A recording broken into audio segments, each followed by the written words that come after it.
Whoa, that is foggy. Hey guys. Sorry, I'm having some technical difficulties here. Have you guys noticed that when I've been starting my stream, it's been very foggy lately? Hold on, and that's way too close. Let me change out the camera mode. Do do do do do do. Ta-da! That's better. So, let's see if we can. I don't know if it's just the focus or what, but lately when I start the stream, I have to like put my thumb over it, black it out, and yeah, well, we'll see. Okay. How's everybody doing, by the way?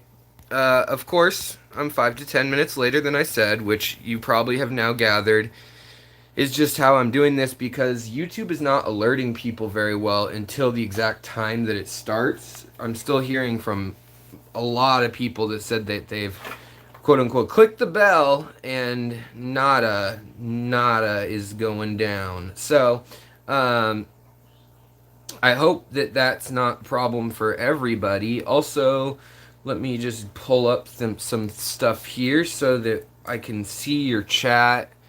I'm going to try to do this two screen thing again. Brenda, welcome so much to the club. So now, as a member, thank you for joining, by the way. Now, as a member, you guys can have access under the community tab today. I posted all of the links to the stories, to the journal articles, and to the stuff we're gonna chat about. And so, yeah, good to see you, Mridjul.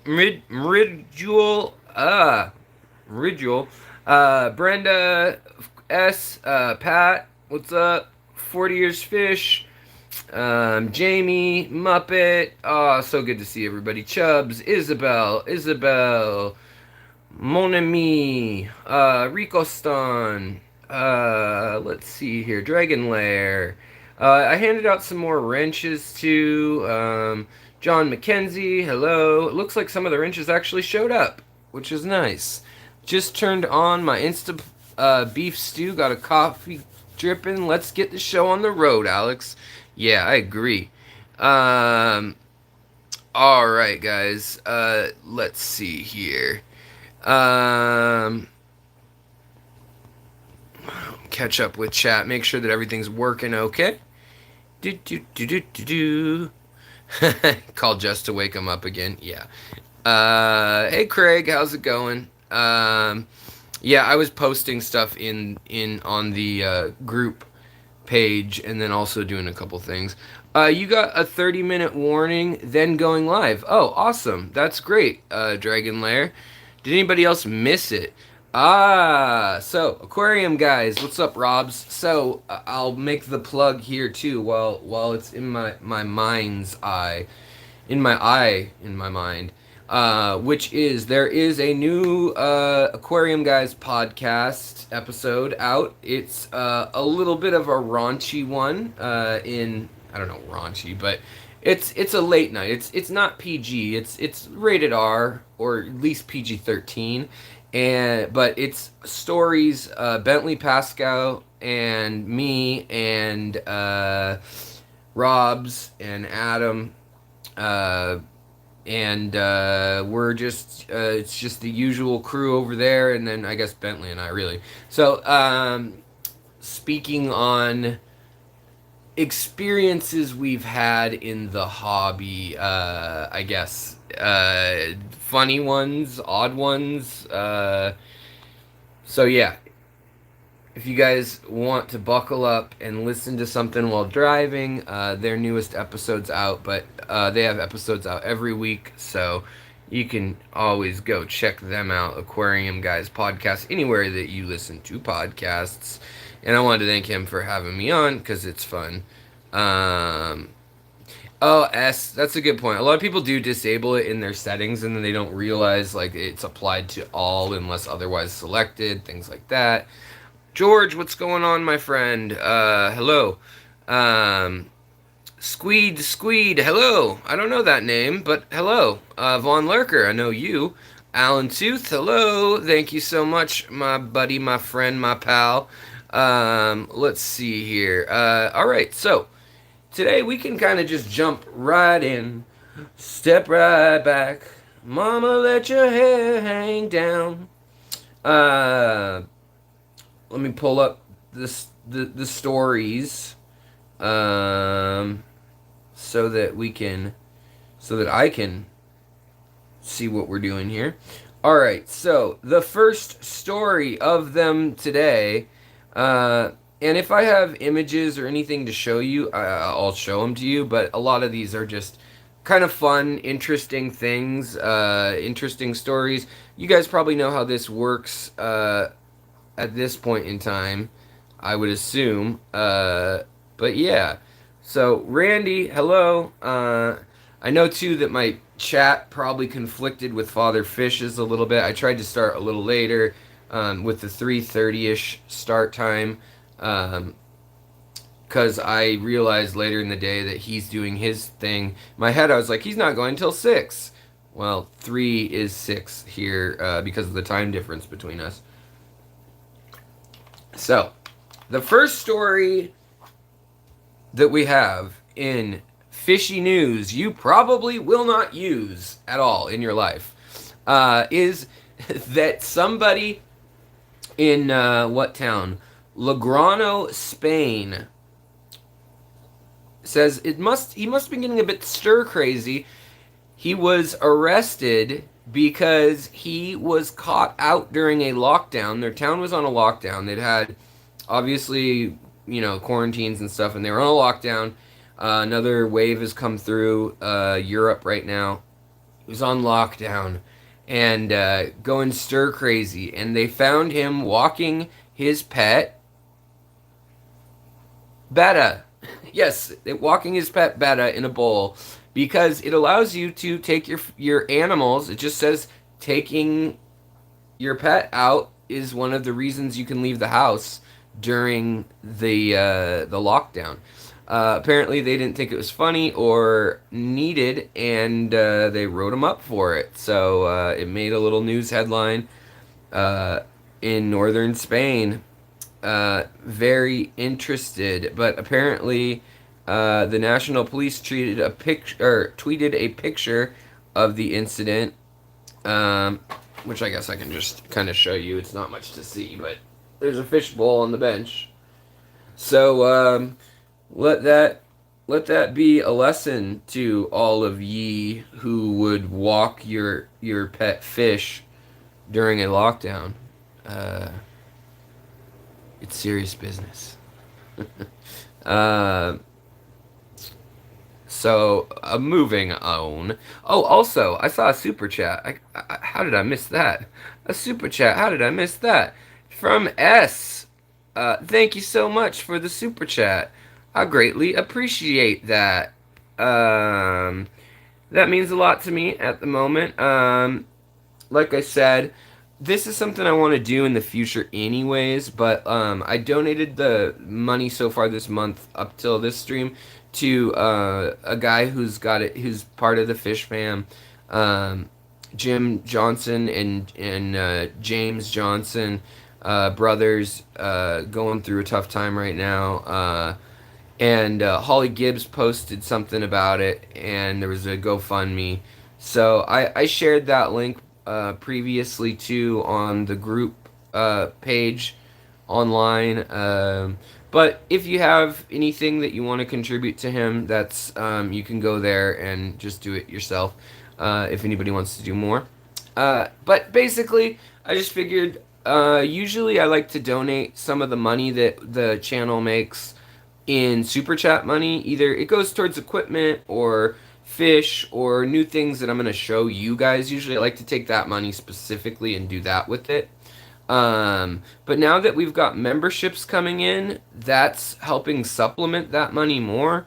And so I feel like I want to donate all tips unless somebody has a super chat and they're like, this goes towards a new beta, and then ideally, if as long as I'm getting a beta or whatever, then that will go towards that. But I just feel like at least half of the super chat money should just go to a good cause every month. So that's kind of my new policy, I guess, Yeah, we'll go with policy.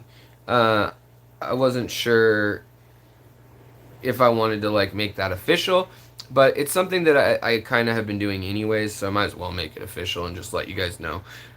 So, money, hopefully you guys think that's a good use of it too. Helping out when I see a lot of times you'll see people in the fish fam with, bills from cancer or their house burned down or, their pet store got broken into and vandalized or just who knows. So, yeah. But moving on, we've got another story here. We're starting with these quick ones. Uh, the uh, the news. What is it? NBC News, and this has been an ongoing story since 2018. I want to say. It doesn't say here, but I've read other bits of it. But Wilmington, North Carolina. Thank you so much, Muppet. Yeah, there's the link if you guys are interested in just straight cut out the middleman. I mean, I already just tossed in I think I had like $48 or no, 50. No, it must have been more than that. So it must have been like 60 some dollars in $61 or something in super chat. And that after they take their 30% cut, and then I mean there's taxes too, but I didn't worry about that. So it ended up being $40. So that's pretty cool that our channel was able to at least toss that in. So I hope you guys feel happy about that. Knowing that all the just a buck here, a buck there, that like we can kind of put it towards Project Piaba or someone in need or whatever it may be. All right. Mary, what's going on? Hey, I'm checking in, letting you know I'll be lurking. I told Father Fish's stream to come over there when they're done. All right, thanks, Mary. Yeah, I apologize for that, but hopefully I'm only overlapping for 20 minutes, for, well, 8 more minutes or something. So, but you're a sweetheart. Thank you, Mary.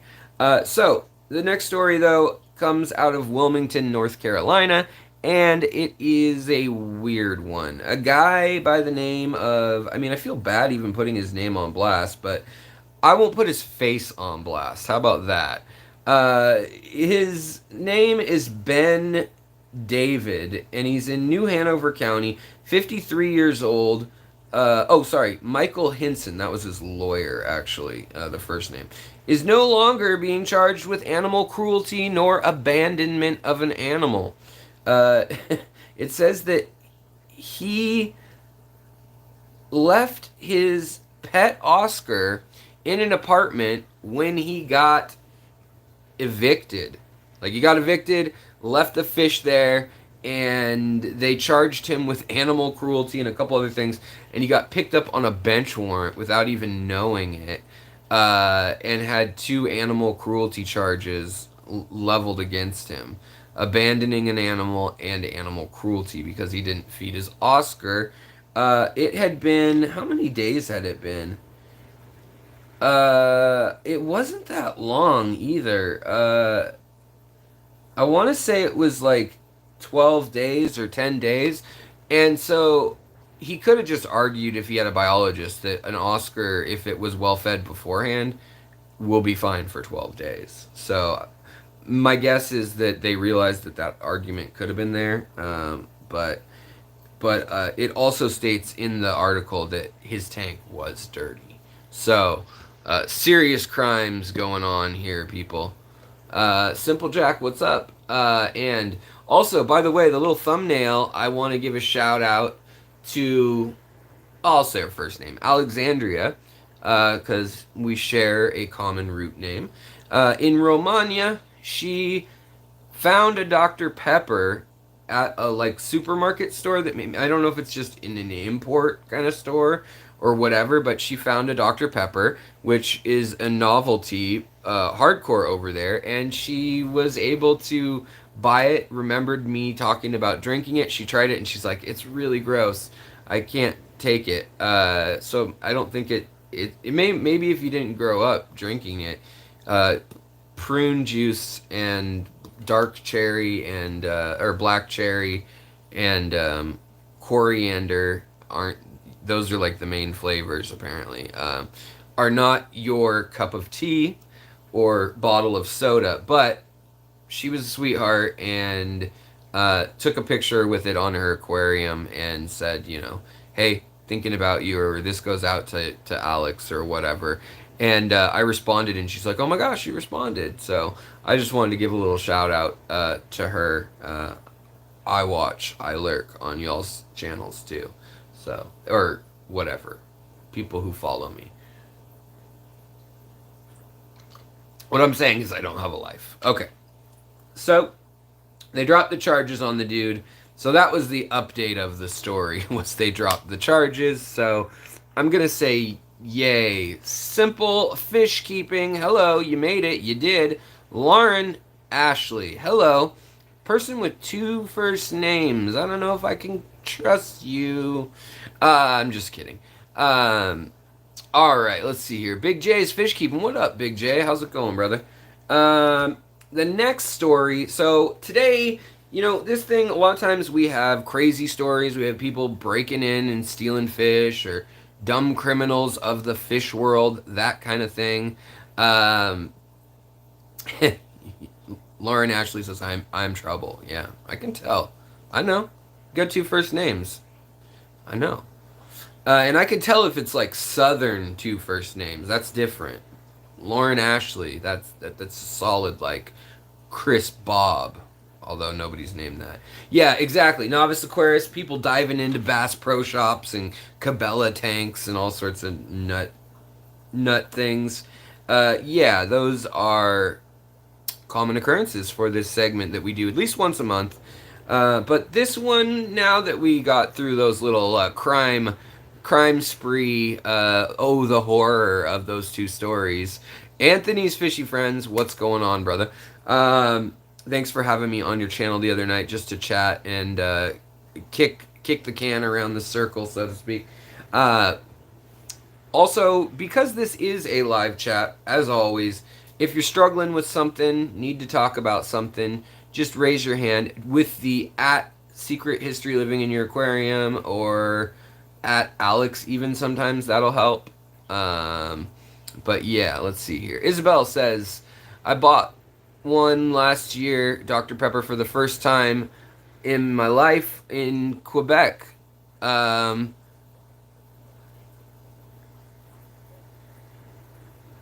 Let's see here.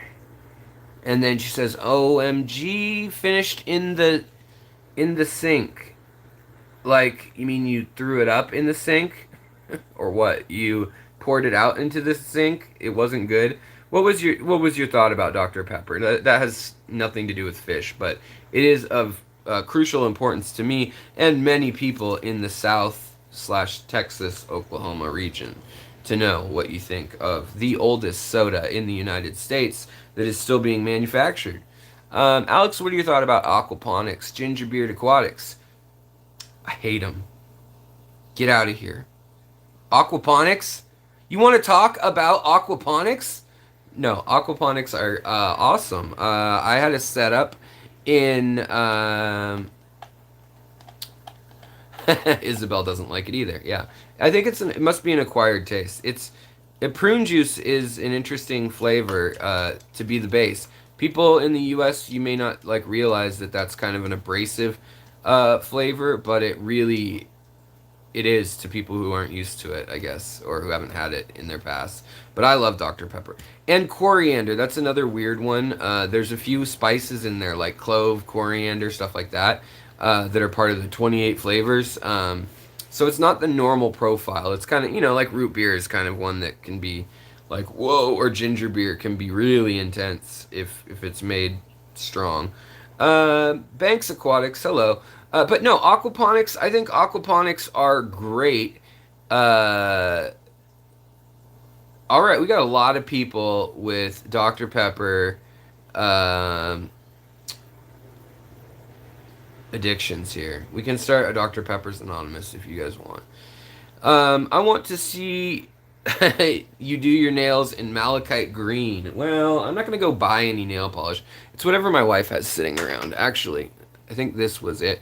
And I use this to write on other stuff, like permanently. If I'm like putting a little label on something and I write over it with Sharpie or whatever, color coding things. Dragon Lair says I drank Dr. Pepper 50 years till I had heart surgery in '03. After that, I can't stand the taste of them anymore. I can understand that, I suppose.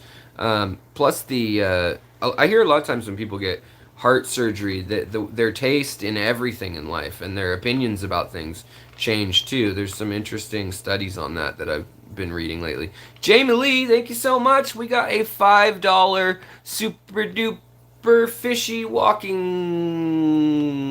chat. What I want to do, my wife and I are looking at a house. We might be putting an offer in. I mean, I'm dying to get more space for tanks in here. I need it so I can breed out all the different things I want to breed out. I have too many fish I want to be spawning and breeding and partying with. But what was Apistos and some of the fish Jason is raising. I really want to start. Yes, I am a polished man. Thank you. Right now, I'm not that polished. They're actually done really poorly, and just to point at things like you guys. But yeah, I want to get some of the stuff that Redfish Bluefish has going on. By the way, his power is back on. His fish got down to 69 degrees Fahrenheit, and they're okay. They're good. They're good. They survived. And yeah, Oddball Aquatics. Hey, how's it going? Is that Haley?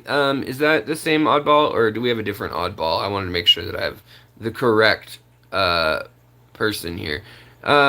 We get Dr. Pepper down here in Australia. It tastes more like anise seed than my cup of tea. Sorry.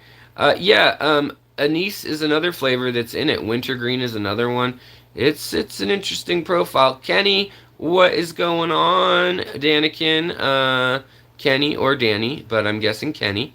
It's Haley, I'm guessing also. Yeah, Haley. All right, cool. Haley, I thought it was hilarious when you told Lucas that you asked the question, like, what do you do about fixing a 125-gallon rainbow aquarium or whatever that's leaking in the living room while he was having you work on it in the other room. His face was like, I hope she's not serious. Is she serious? Haley! It was like, it was great. Yeah, it kind of does take like sarsaparilla, I agree.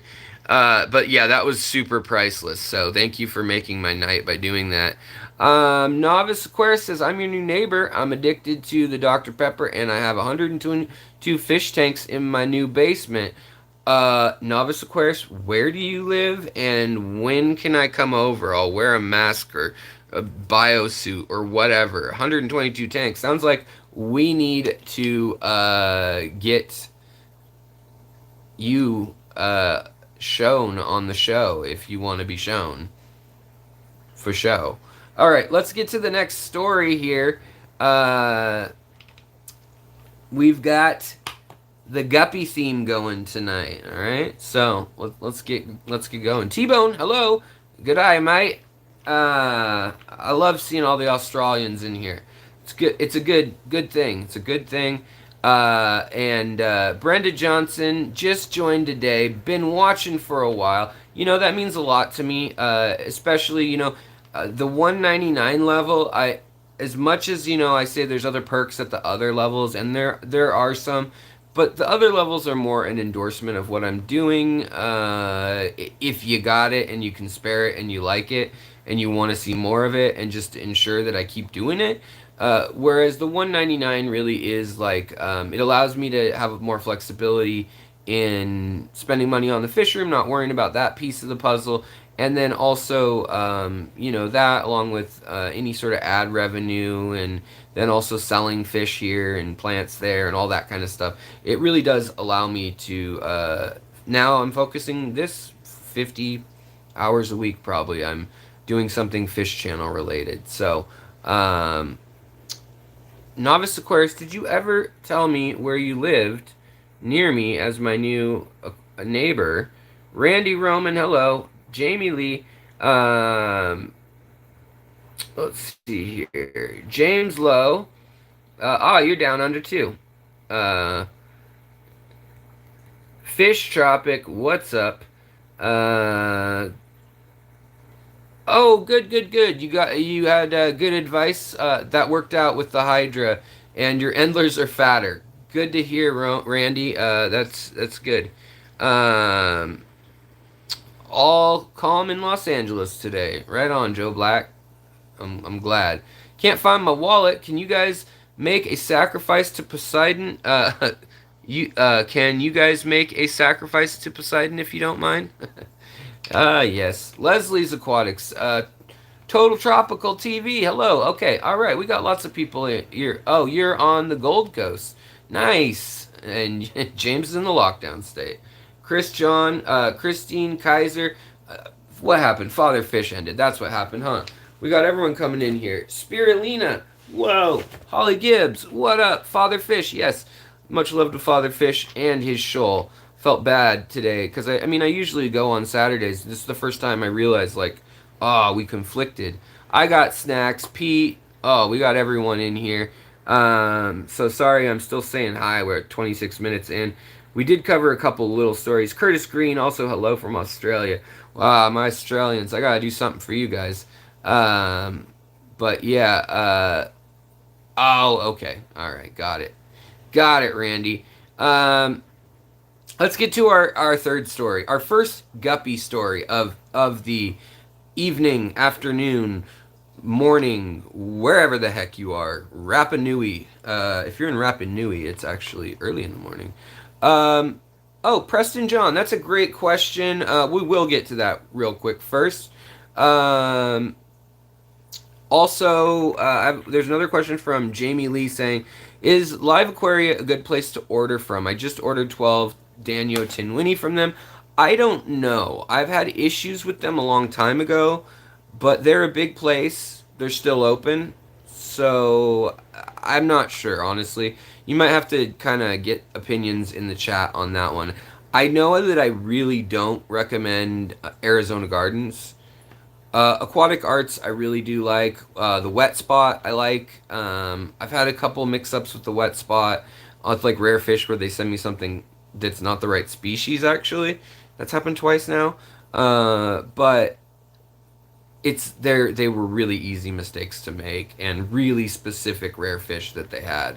So I put that down not to the organization, and they make it right. So yeah, there's all that kind of stuff. But let's see here. I was gonna say also, but yeah, I mean, let me know how it goes, Jamie Lee, because there's always the info in the description for Aquatic Arts, and they had their sale. They haven't, and the money, a chunk of it, whatever's spent using those tags, goes back into the fund given back to you guys when we do the giveaways. So that's cool. But Preston John wants to know what temperature makes male guppies. So less so than temperature, what I've noticed is TDS, and it's not all strains. It's usually the more wild or older strains. The really fancy ones have become so line bred, inbred, that they don't function the same way that a wild guppy does. And we're going to talk about some brand new research that speaks to that exact point, actually, about how, well, guppies, and then we're also going to talk about cavefish. We got to get going on that. So let me say that for guppies, what I've noticed is if the TDS gets really high, and they're in water with a higher pH, so like a pH of say 8.2, and the TDS is like 4 or 500, something like that. And then, sometimes you'll do a water change and they'll get all frisky and active and do their dance. Well, that is usually, those higher levels usually precede more more males being born, sorry. So, because the way I think it works from what I've read, the hypothesis is that a lot of fish work under the assumption that if they have high TDS, it's dry out, right? It means that they're, unless their ecosystem's always like that, if it swings seasonally, like in Trinidad, with a wet and dry season or a hurricane season, you get a period where it's really dry. And with a fish that has babies every 30 days, or can, you are thinking that those babies will be born in the conditions that they're probably that their mother is pregnant in, probably. So when she has babies that are going to be in her same pond because the water level is low, that's usually when there's the high TDS and higher temperature too, but higher pH, higher TDS, and that means that the water is evaporated down, the lakes, the rivers, the puddles, whatever it is, they're collecting a lot of that because the evaporation has kind of concentrated the water. Now, if it rains really hard and it's in the wet months, that means usually that the rivers are flowing more. If there's more oxygenation and things, then they'll tend to have more females, because the females, when they have baby females, they then spread on, because that means it's the rainy season. So it means it's time for, when they're born, within a month they'll be able to swim to all the little connecting ponds and river tributaries and lakes and things that may not be connected the rest of the year. And so the thinking is that guppies evolutionarily have exploited that, and they know that one female getting to one of those rivers or lakes can have a really big implication on, she can have, hundreds and hundreds of babies and then rinse repeat. Whereas the male, if the male gets there, especially because the females can hold eggs for like a year, so more. So it's, if a male gets there, it doesn't really mean anything. There has to be other females there, and the males, they're, what they show off evolutionarily is their color, their energy, all that kind of stuff. And so they do that by their dances, by their persistence, all that kind of stuff. And I think it makes sense too. So that's kind of my 2 cents on that, my $4 on that. And also I just wanted to say, Rebecca, hello. Somebody requested that. How's it going, Rebecca? Imperial Tropical has a new Colombian wild caught shipment in. Nice. Some awesome stuff. Right on. Cool. Cool. So yeah, let's get to this story though. My Aussie accent. The only time I do accents well is if, well, I haven't drank with people in a long time, but if I was over somewhere or in a group with people drinking and I just slip into an accent after a couple days. Um, yeah, it's rough. Looks like everyone says Arizona Gardens can go fly a kite, so I don't feel bad in calling them out. Dan Butts, what's going on, man? Hope you're feeling well, doing a little better. WTF MRB, what's going on? Ahoy, hoy.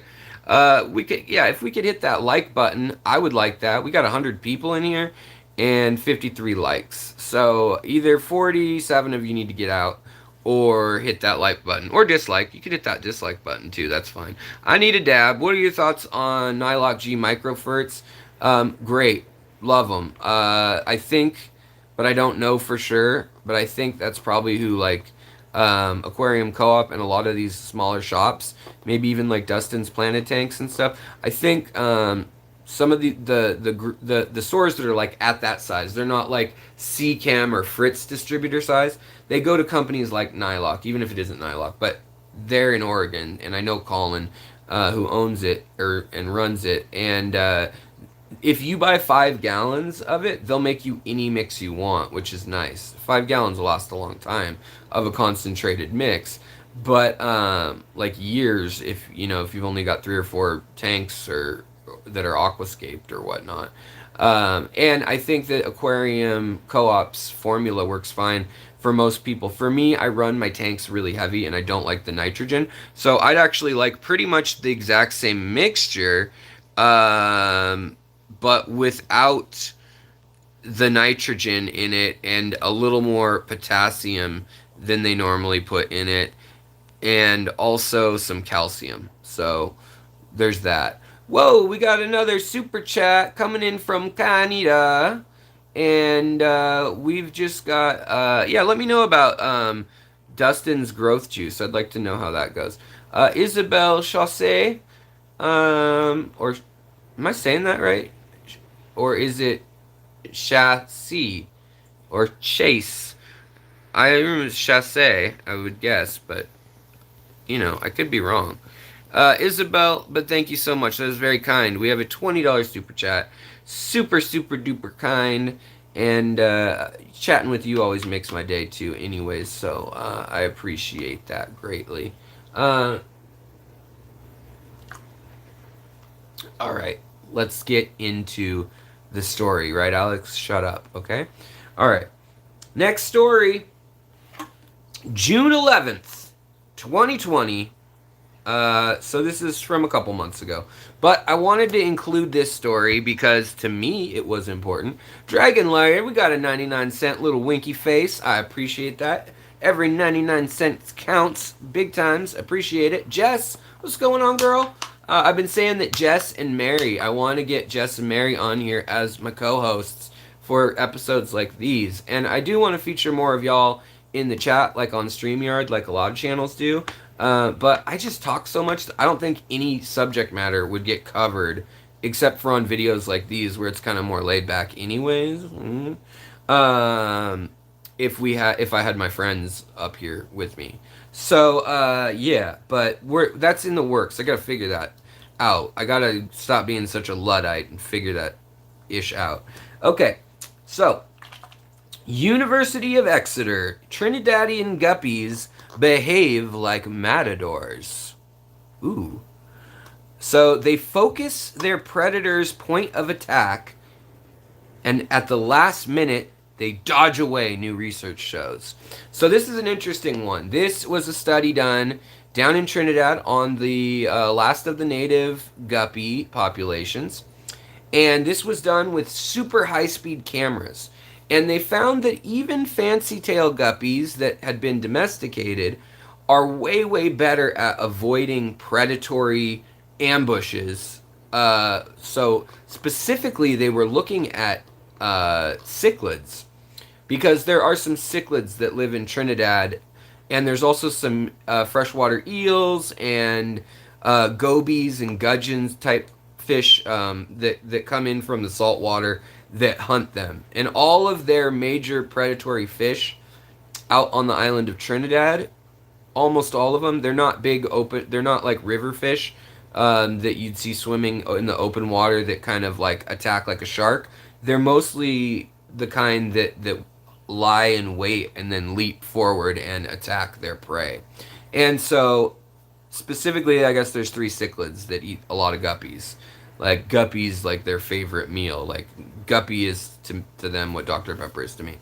And they've found that the guppies, their pupils dilate, and fish can see black really well. And not to mention that, so you know how like a cat's eye reflects light and you see the green light, or when you shine a flashlight at night?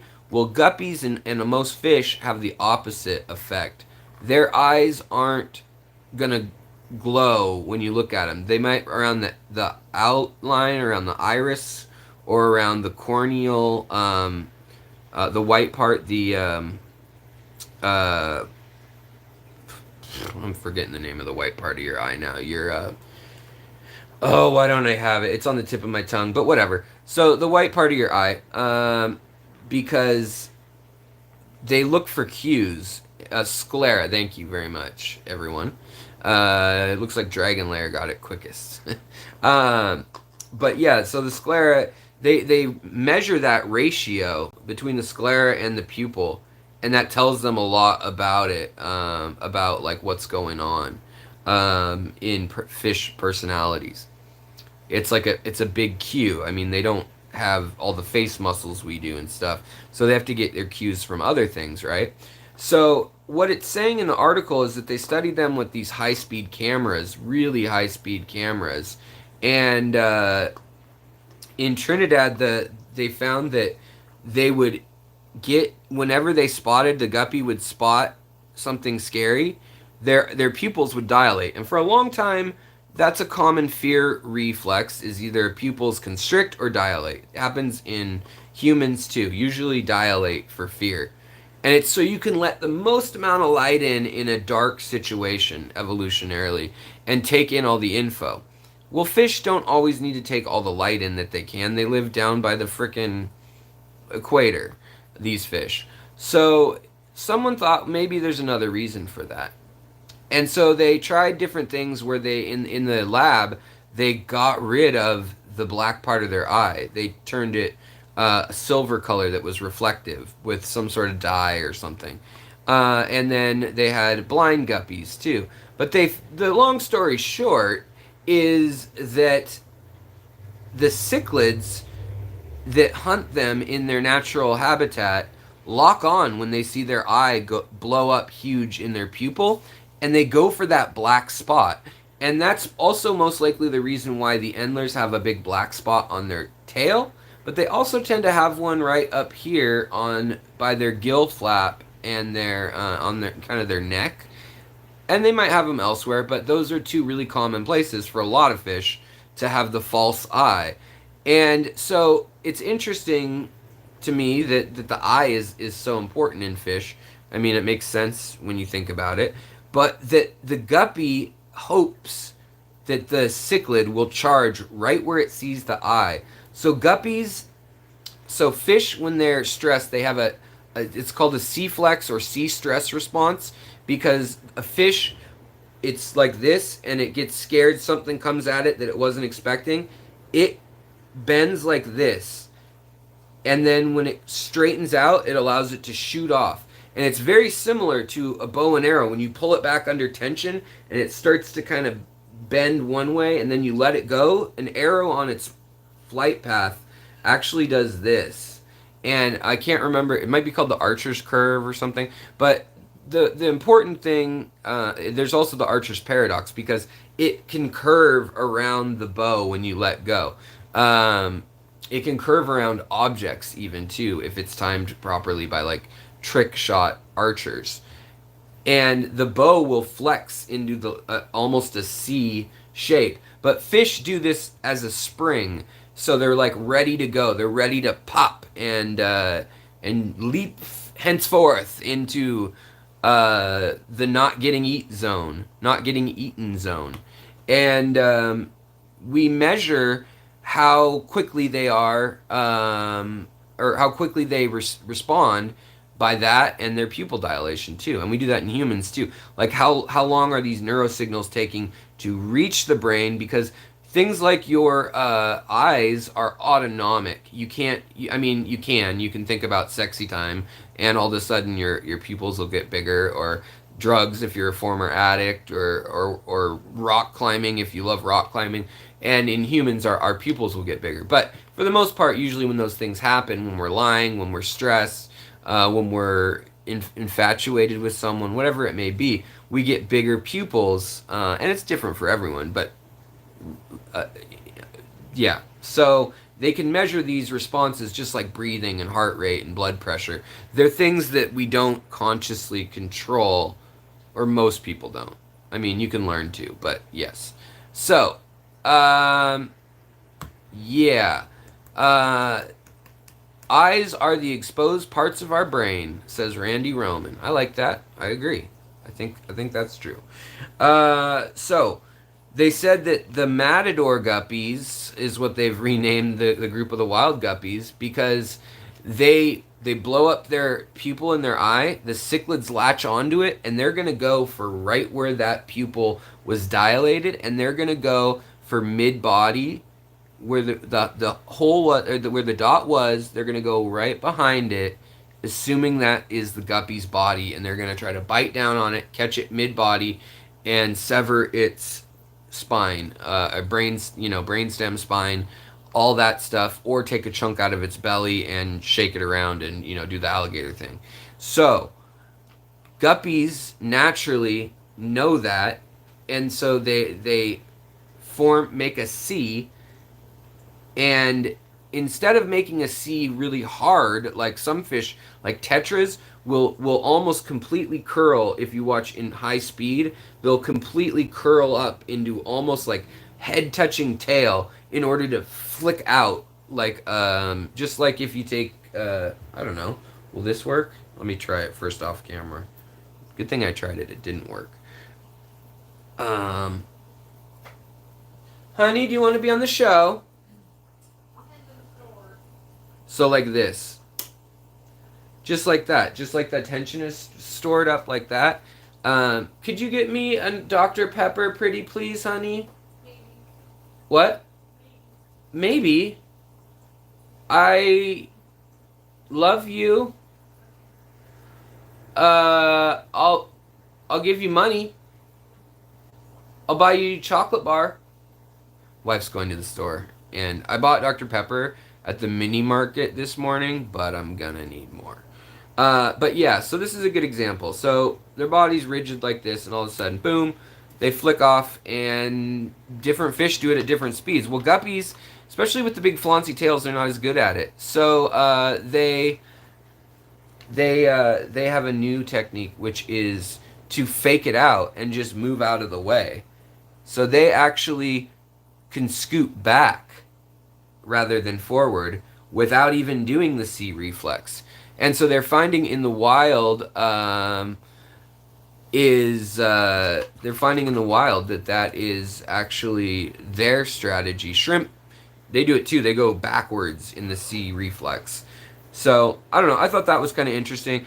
For all you members, the links are going to be to the actual scientific articles are in the community tab now. I posted them right before I came on live, so you can look at them there and have fun with that.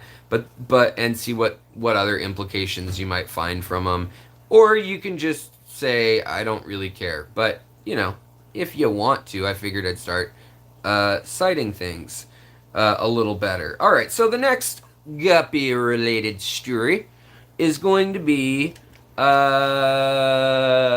so this one is interesting also. Let me pull it up. Fish have and by the way, today I'm using a bunch of, because I wanted to pick guppy related stories, so a lot of these I found through ScienceDaily.com, and they link you to free journal articles that usually you have to pay for. Sometimes you don't get access to the whole journal article. I have a membership to a website called JSTOR, JSTOR, and you pay for it annually. It's kind of a couple $100, but it's worth it to me. I like reading the papers that come out pretty much daily. Yeah,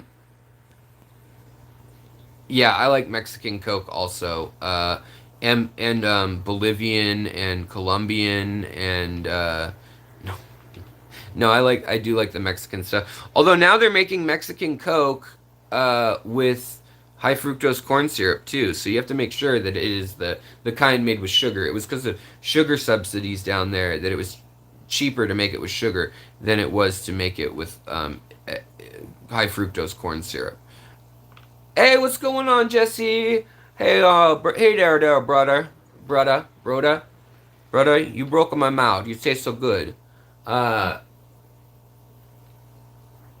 Good to see you. Yeah, I got Jace. Oh, really? Ridgel says you can get a JSTOR account for free. The university, actually, I gotta go get another Dr. Pepper. I got one more upstairs. So let's go for a little walk, and we'll come back, and we'll get to the next guppy story. I promise. We got so many people in here tonight. Love to see all the friends, all the familiar faces. Where everybody knows your name. Are Corey's safe with shrimp? Yeah, pretty much. I mean, they'll sometimes they'll eat them. They'll eat the babies sometimes, but not much. It's not that common. So, what was I gonna say? Oh, my university will call me, and they called me. I graduated in 2008 when it was like, and with an archaeology and anthropology and history degree. So useless, unless you're a teacher. In which case they would have known. I would have been teaching there. Instead, I was tattooing and, I don't know, smoking pot. But they would call me all the time, like within 6 months of graduating. They'd be like, hey, as an alumni, do you want to donate to your alma mater? I'm like, no, I'm still paying you guys. Leave me alone. But they still call. I don't know who gave them my info, but they still call. Let's see here. Just real quick, I trimmed all this while we're up here. So that's good. And the panda blue guppies, I'm kind of over them. Like, I got them for free, and or like for a trade, I should say. I want something new. I want to spawn something in here. The Corys made me real frustrated in that they didn't spawn when I did a 50% water change. None of the species did, or they did, and something ate all the eggs instantly. That's actually a very real possibility, also. But yeah, so that went on, and this tank's looking haggard. I feel like I need to redo it soon, but I'm kind of just waiting to move now. Yeah, because it's seen better days the way it looked than what it looks like right now. The intake pipe looks pretty crazy though. All right. You need a good Dank Tank says I need a good hey Patrick. Oh, how's it going? And Javi Carranza, how's it going?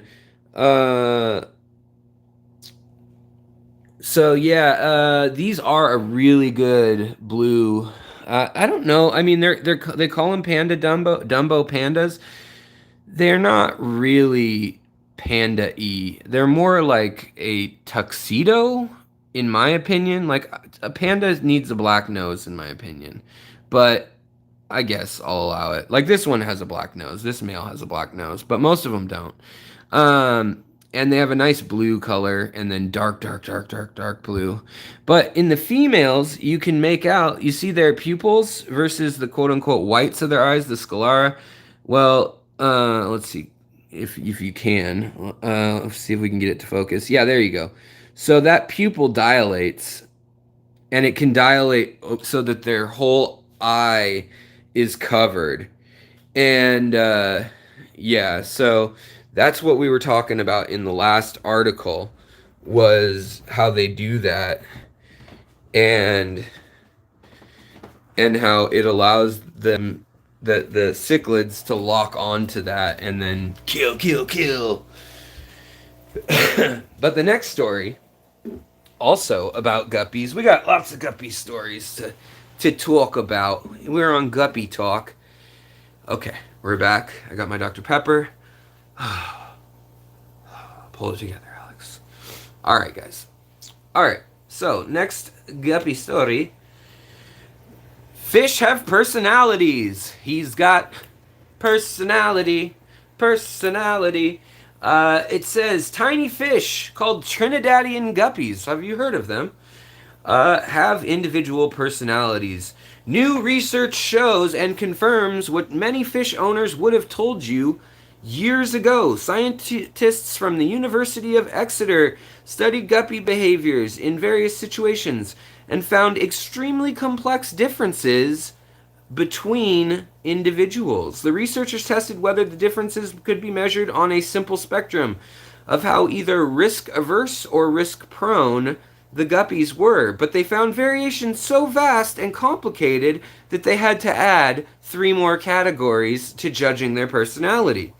The simple idea of a spectrum to put forward this test was thought to be the best because of blah blah blah person blah blah blah blah blah past research. But basically, they figured after that it's not just risk aversion. There's risk aversion for who they're after. So there's the males that are risk averse.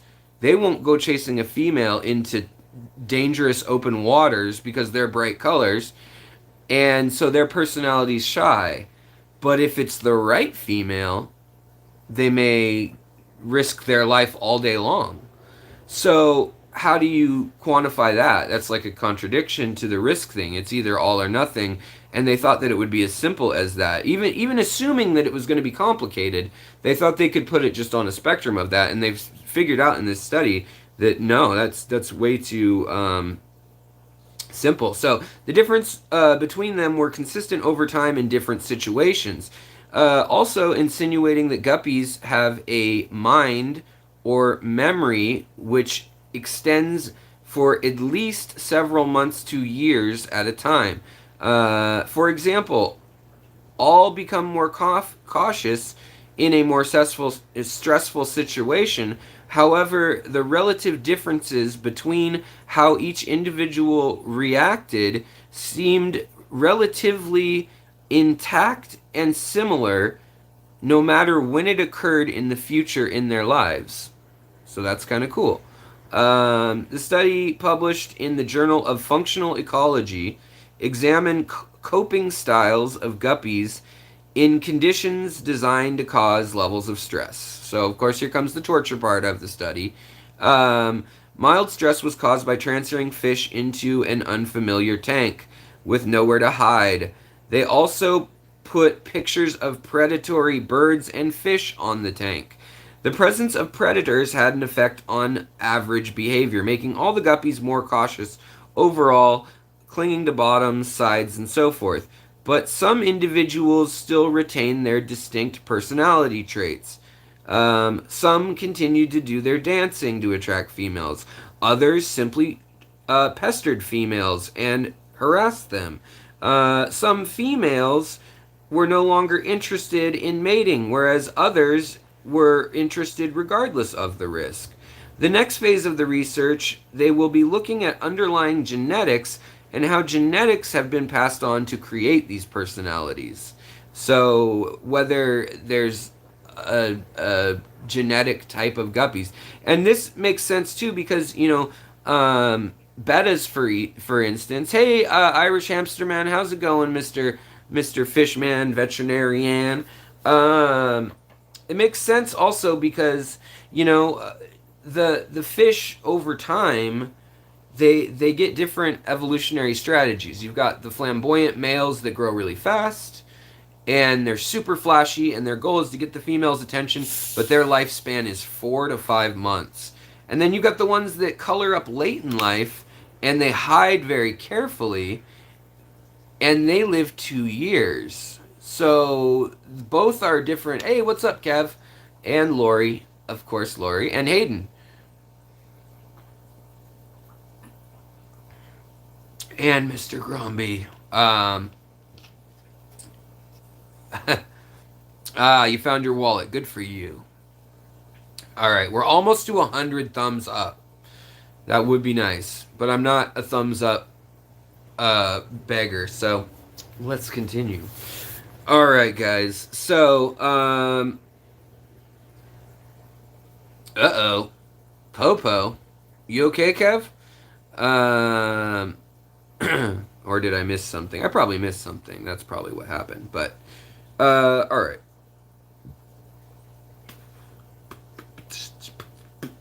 Now, speaking of personalities,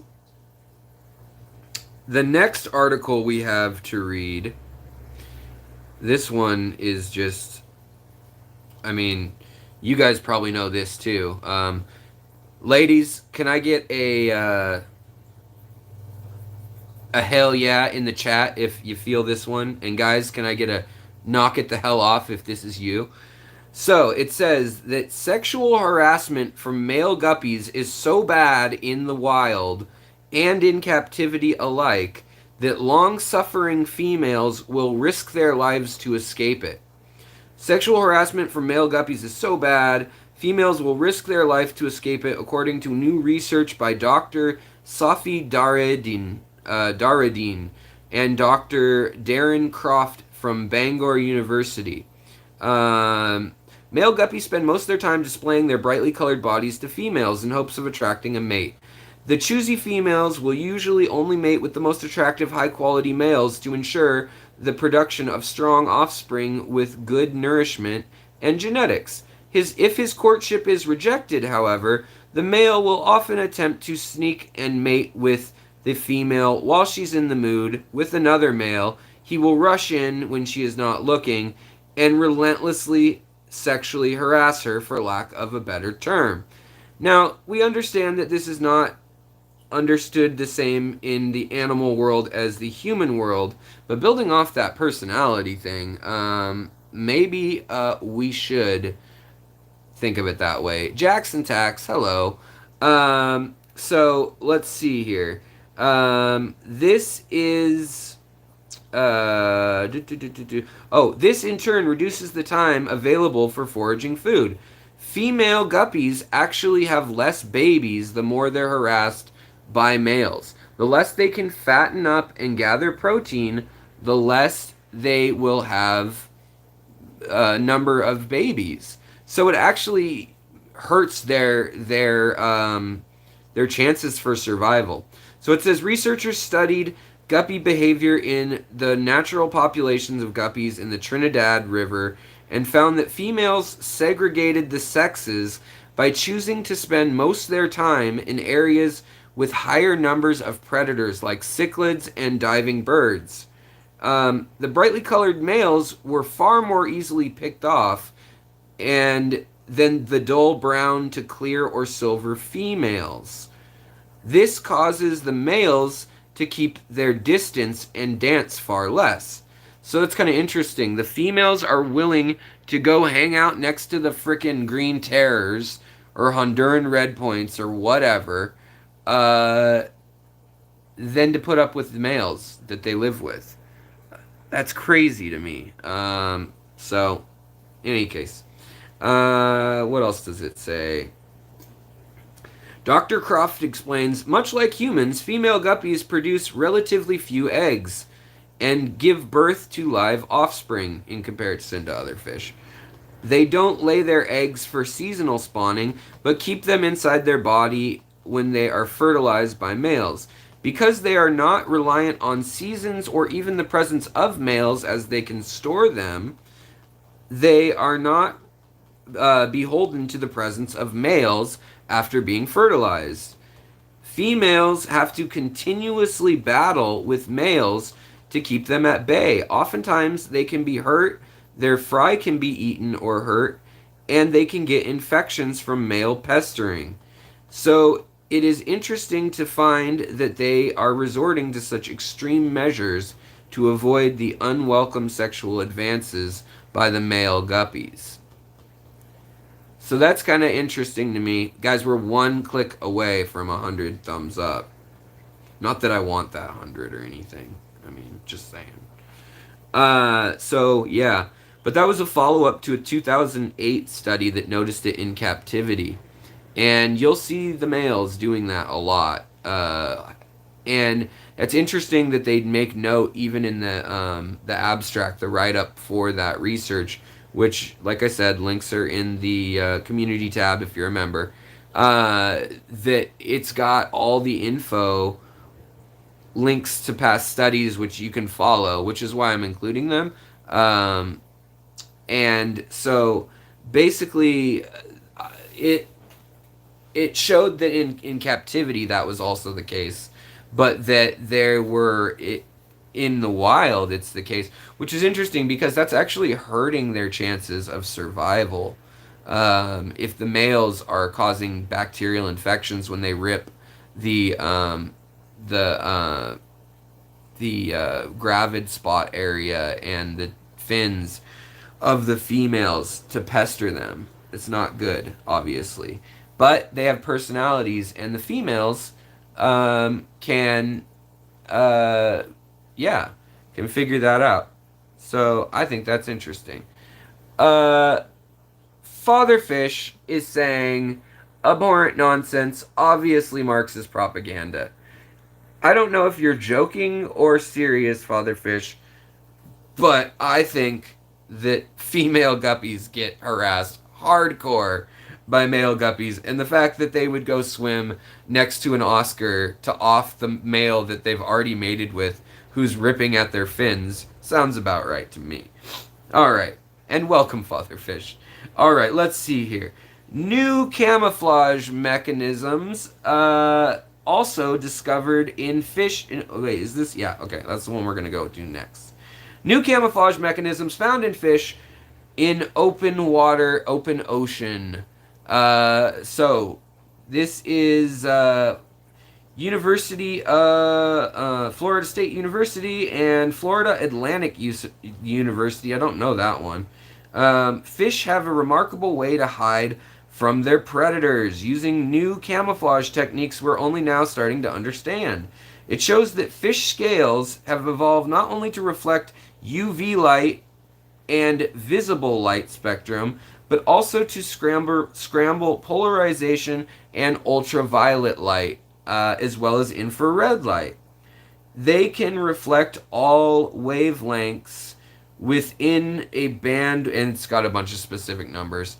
They can scramble light that's way beyond what we and even most fish that we know of can see, which either hints that it has a property we may not understand, and it's just a secondary implication of that property, or it is a or we should look for a fish that's seeing an infrared, basically, because that could be what it means. I mean, why would they adapt that? Why would they adapt to scramble these signals if they didn't need to? Especially if each one has a different angle of refraction. And it's saying that different rows of scales on fish, and this is on 12 different species studied. Let me pull up more details again. Yeah, the scales. Vast open oceans present an especially challenging environment to inhabitants, yet small fish, larval fish, there's nowhere to hide oftentimes. Yet nature has found a remarkable way to hide fish from predators using camouflage techniques we're only now starting to understand, and which the US and UK military are applying to active and reactive camouflage systems within the military. Researchers from Harbor Branch Oceanographic Institute in Florida and collaborators show that fish scales have evolved to reflect all different wavelengths of light within the infrared to ultraviolet spectrum, as well as polarized light. They identify the tissue structure that fish evolved to do this with, which could be an analog to develop new materials in which we can hide fish in water, or hide things in water. So basically, they're now at DARPA, which is the Defense Department's. They spend a bunch of money on black box projects and biomimicry, and they make those scary robots that walk like dogs and have shotguns and stuff. All the crazy like ripsaw tanks and stuff like that. Those guys, the crazy dreamers and inventors of war. They're finding that there are several fish, especially in their larval stage, which have omnidirectional camouflage. They scatter light, and the scales in which the way they are linearly stacked wrap light around the fish itself. This, combined with the clear torso, often makes for a completely translucent appearing effect. The pupil and the brainstem are often the only detectable items on the fish. So when they image it with eyes that would see that way, like their predators.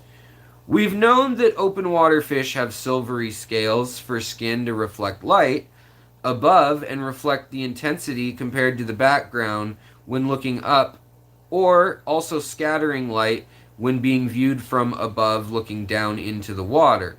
Obliquely fish predators, however, we were not sure of what mechanisms they were using. Dr. Michael Twardowski, research professor at FAU, co-authored another study saying James Sullivan and Michael Wawalki. This is one form of camouflage that we see in the ocean. However, now we're learning that it's also a carryover, most likely, in some freshwater fish. Typical light coloring on the ventral, that's the belly side, and dark coloring on the dorsal, or top side, of the fish can also help match different intensities of light and absorption. Light scattering processes in open water create spatially heterogeneous backgrounds.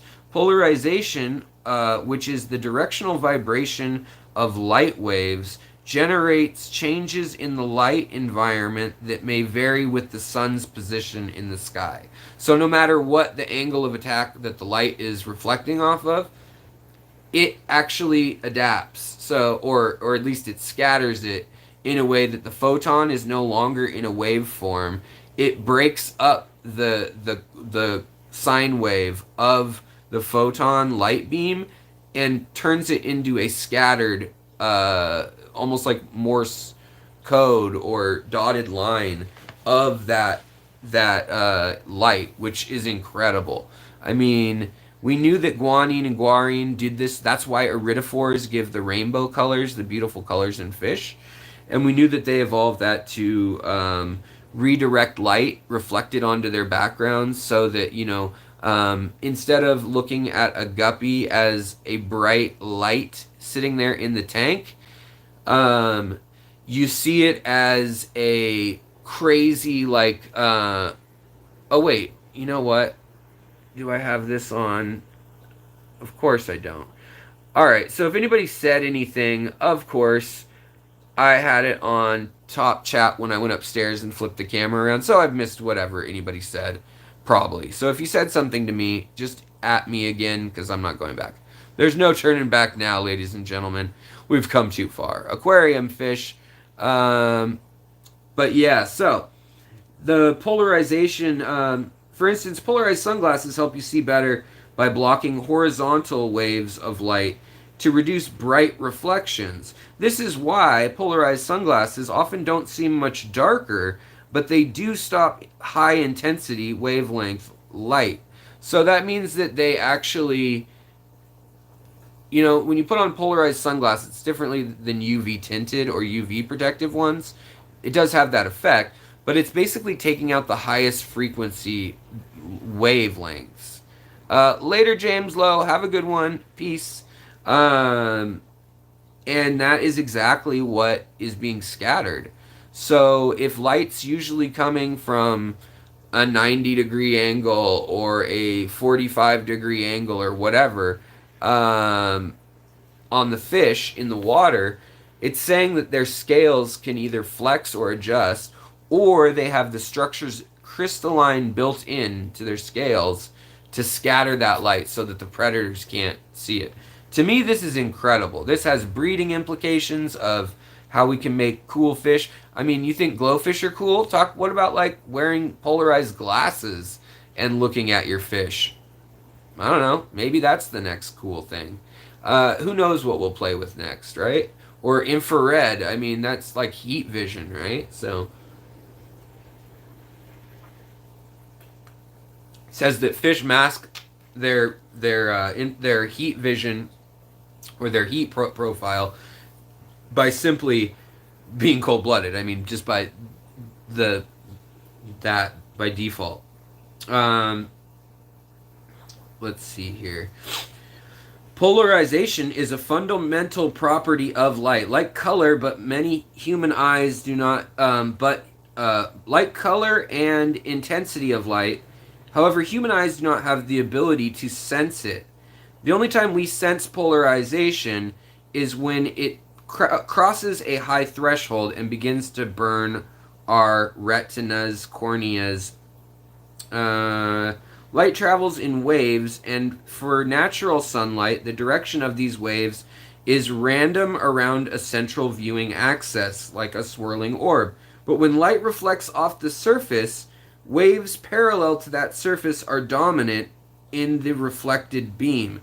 Many visual systems for fish, however, have the ability to discern the angle of polarization in order to triangulate a strike on their prey from predatory fish. So I just think that's really interesting. Really interesting that they're able to scatter the way they look, their whole profile. They break it up, and it just looks like a disco ball of light. And if you have a whole school of them, I mean, it tells you why they shoal in school, like mullet or herring or sardines or any of those fish. Boy, that's really cool. Yes, and birds see ultraviolet. That's a great point, Dragon Lair. Um, yeah, I think predators must appear red in ultraviolet, as all um, my buddies, doves, pigeons, parrots go crazy when I wear a red shirt around them. That's interesting. Yeah, it could be. They actually have invisibility cloaks. You can make them yourself using lenticular magnifying sheets. Yeah, lenticular lenses and clouds, and lenticular clouds are the ones that form over mountains generally, or well, they form a few other places, but let's just say they form over mountains, like Solo Mountains. Mount Rainier here in Seattle gets it a lot, and it's a big lens. It looks like a contact lens shaped light that's over it. Yeah, Foxy, thanks for singing. You're so great. You make me so happy. You make me so happy. Um, oh, internet's cutting out really bad. Oh, I hope I'm not cutting out really bad. Um, Juanad Jean Francis or Francois says, I separated my guppies from the female population control, and the male behavior have changed drastically. They choose one male and chase him all the time. You know, that's interesting because we were just talking the last live stream about how males actually dance for each other more than for females. So if you were here the last stream, you guys probably remember that talk. That they did a study, and male guppies flirt more. They call it flirting, but you know, whatever you want to call it, show off more for each other to show dominance, strength, color, and all those things. They do it more for each other than they do for the females, even. Because if you add in all those personalities, you remember they said some are sneaky and they pretend they're not interested, and then when another male that they finally do fall for, when the female is allowing him to do his thing, the other male will zoom in there and push the other male out of the way. So yeah, I just thought that was cool. So that's another story. Let's get to the next story. All right, so this is kind of on the same page. It's not exactly guppy related, but it is about predators. It's about the C reflex.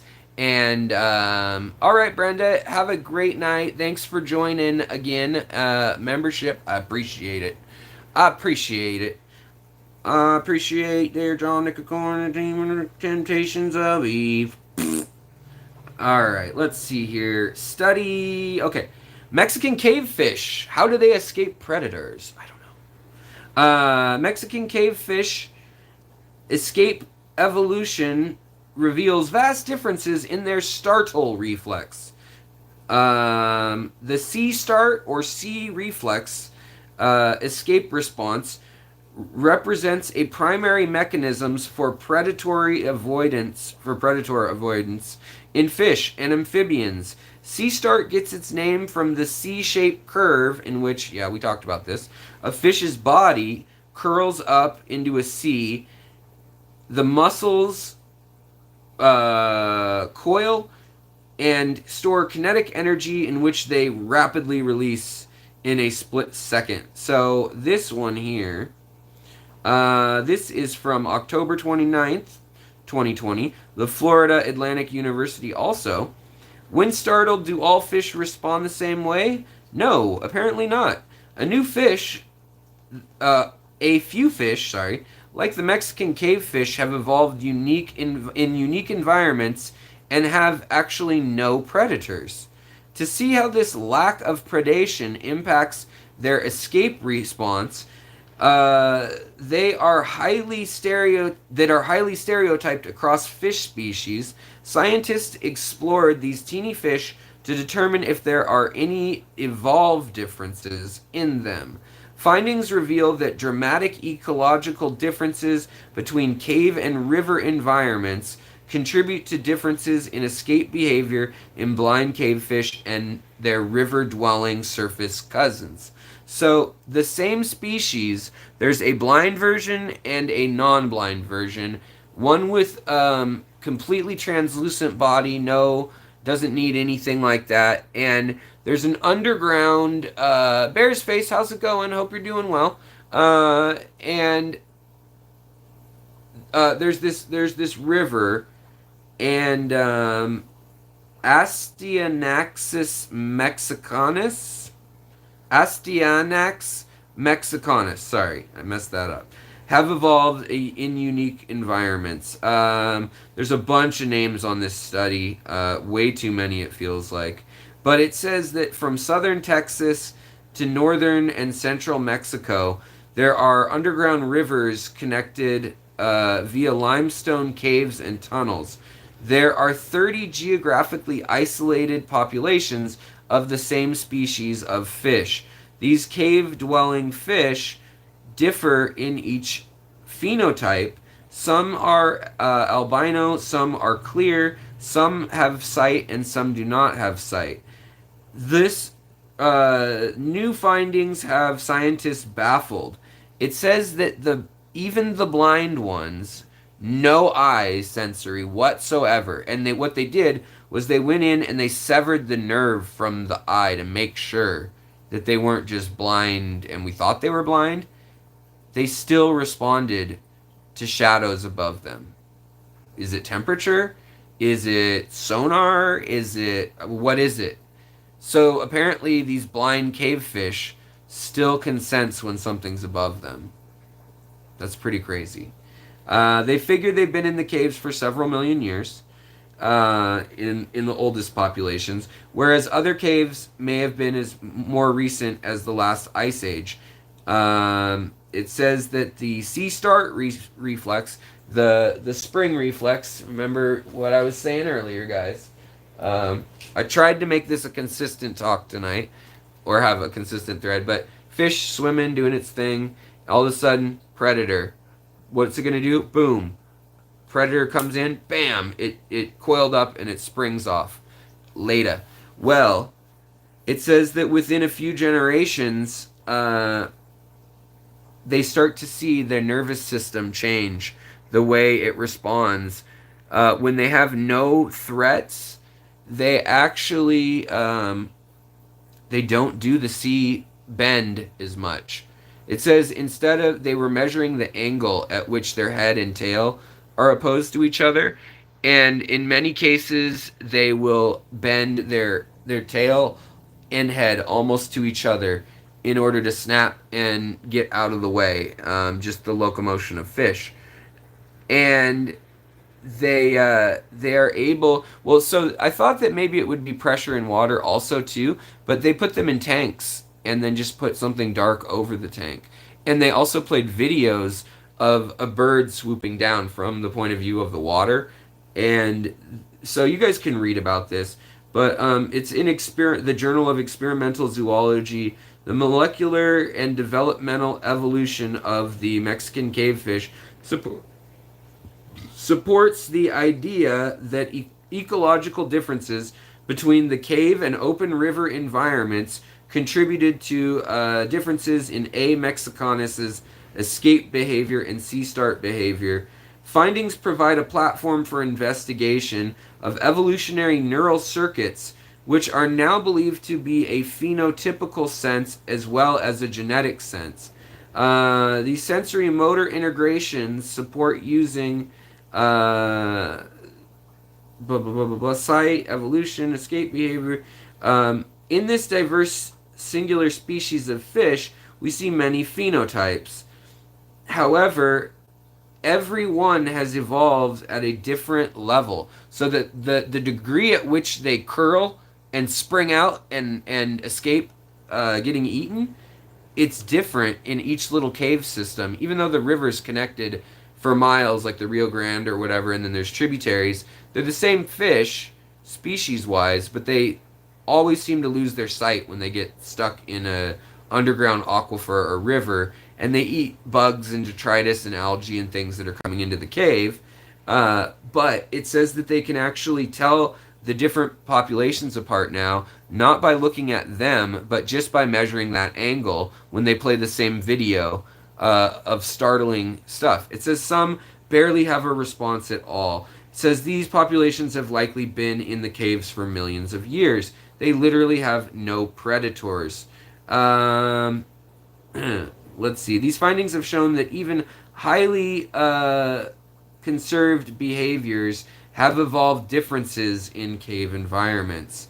Lead associate professor, there's a bunch of names again, puts it in the position to identify biological cause. It's pretty obvious. They went in the cave, they had less predators. So, I mean, you could say that. But basically, it says the fish larvae originating from more ancestral stock, that is, stock from the open river, exhibit the highest response in reflexes. Finding that multiple populations independently evolved a lack of response shows that certain neural circuit pathways respond predictably to a lack of predation. Despite having no eyes, the cave fish could detect light and sense moving stimuli in the water as well, raising the possibility that light modulates their C-start response and reflex at a cellular skin level. So they may have eyes or light and dark sensors attached to their nervous system as larvae. And we've talked about this in the past. So fish, all sorts of animals have evolved so that when they're babies, they have traits that are very oftentimes they're found in earlier forms of evolution. So like chickens, when they're in an embryo, they have little teeth on their beaks and they have a tail like a lizard. So you have these traits that were in the genome earlier, and they show in the early forms of animals a lot of times. Same with like insects. A lot of times the stage, if they're a larval insect that goes into a cocoon or a pupa or whatnot, they will look like their ancestors did originally if you look in the fossil record when they're young, and then it's the next thing and the next thing. So they almost evolve like into what they become within their lifetime. So I think that's really cool. But the thought that they may have held on to the gene for light and dark response without the pressure in the water, those were two different tests, would mean that, like, I mean, earthworms have those. Like, animals that don't have compound eyes, single cell organisms that can sense light and darkness, things like that. They're able to have photosynthetic sense and respond without their eyes. Yet you'd think, because eyes have become so much better than just knowing if it's light or dark, on or off, you know, eyes would overload the system. Yet within few thousand years, because they know some of these caves, the water level, it had to be during the ice age that it got there. So some of them are as recent as 12,000 years in the cenotes and caves that they're in. Others have been there a really long time. But those ones, you know, they don't see it as much. But it does show that there could be some vestigial, is what they call it, leftover abilities. So it makes you wonder, like, what other sixth senses, so to speak, do we... hey, Misfits, Reptiles, and Aquatics. So good to have you here. Always love to see you. Good to see you in Father Fish's chat this morning. I know it got gargled, and I watched some of it, and I saw that he got it going eventually.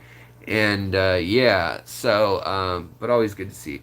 Egg teeth are a cool thing. Fall off after a few hours post-hatching.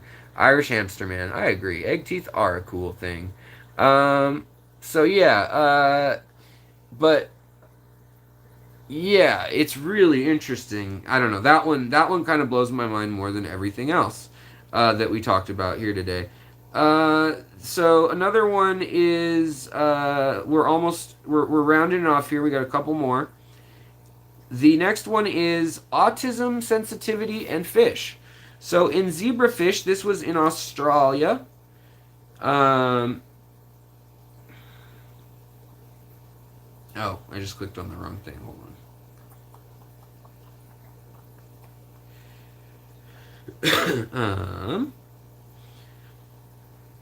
Okay, University of Queensland, Australia. Scientists use zebrafish to carry the same genetic mutations as humans with Asperger's autism as well as other forms of autism.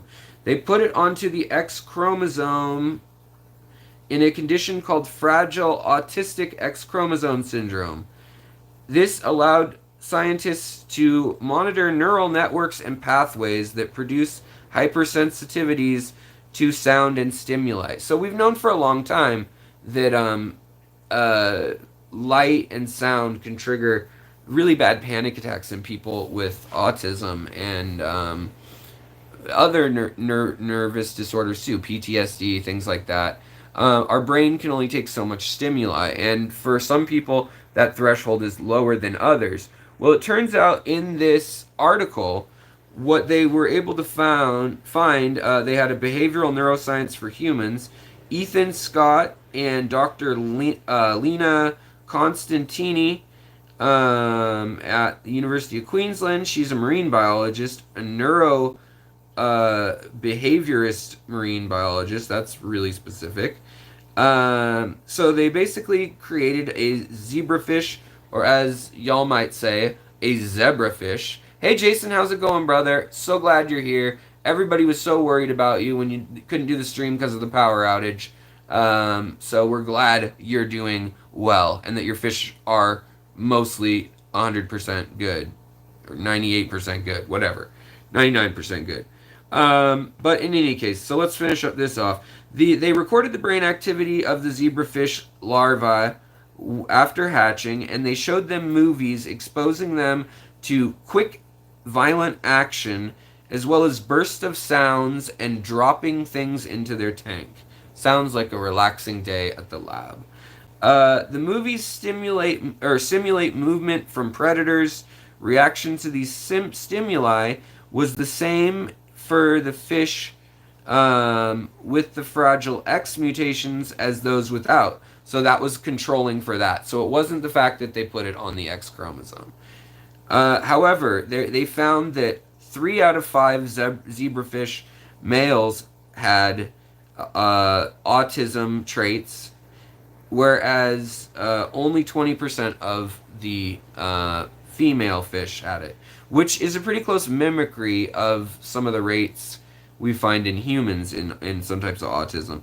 But here it says they had 12 different volumes of sound and found that the fish could hear much quieter and more sensitive tuning frequencies when they had the autistic mutations. Also, it says, by the way, that they used the CRISPR technology to edit genes, which is a really inexpensive setup, like $150 or something, but you have to know what you're doing.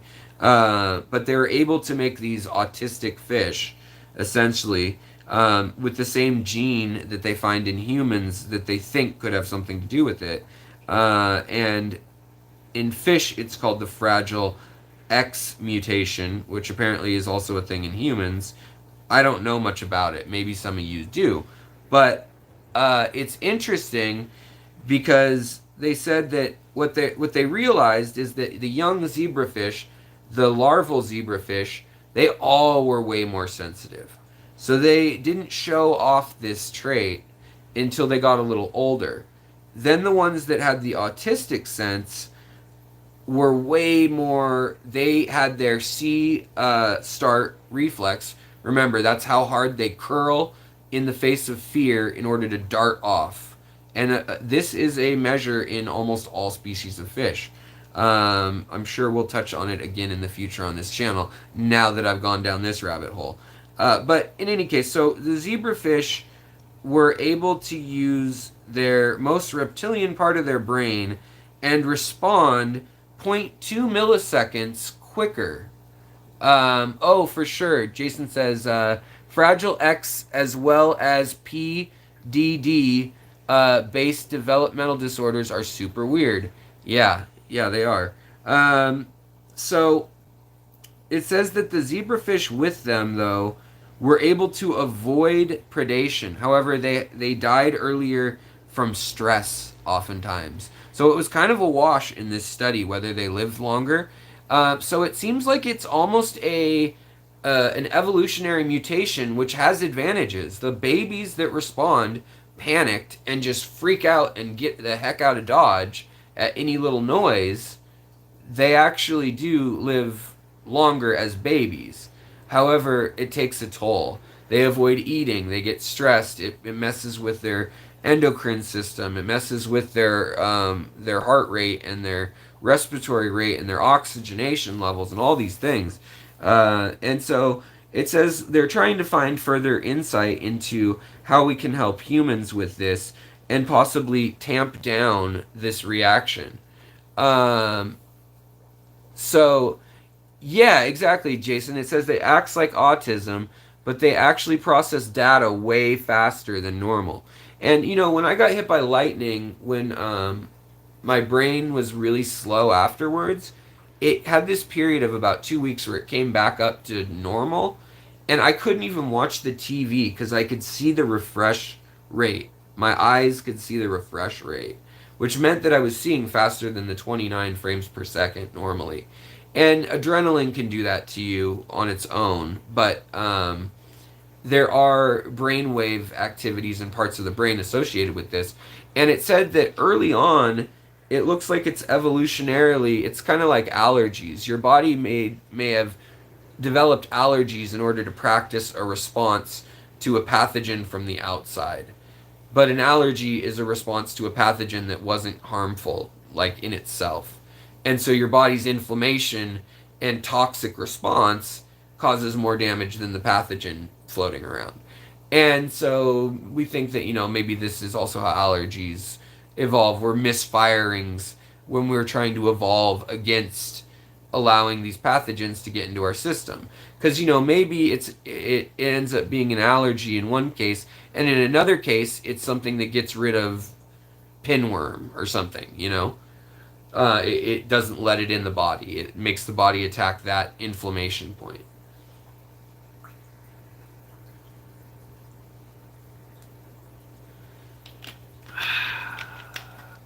Sponsor me, guys. I'm telling you. All right. So the last part of this study, though, is saying that that the larval fish have their leftover or primordial states of being, and they have their earlier evolutionary types, and so they're much more prone in fish to have these reactions at a younger age, sensitive, and it says that it's the hindbrain and thalamus, as well as the brain stem in these fish, coordinating the hindbrain behavior. Our neural pathways develop to respond to the stimulation of our senses and give us insight into which parts of our brain are used for sensory information. Using zebrafish, we've been able to see a lot more detail than we ever can in a human brain, especially while alive. We can cut open these fish and study their brain one cell at a time, including in small microscale MRIs. I didn't know that was a thing, but it makes sense. That's cool.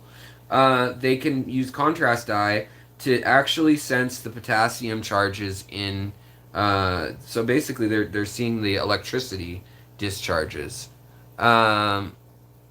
It was no fun sitting in the dark with only me for company. I am terrible self-conversation.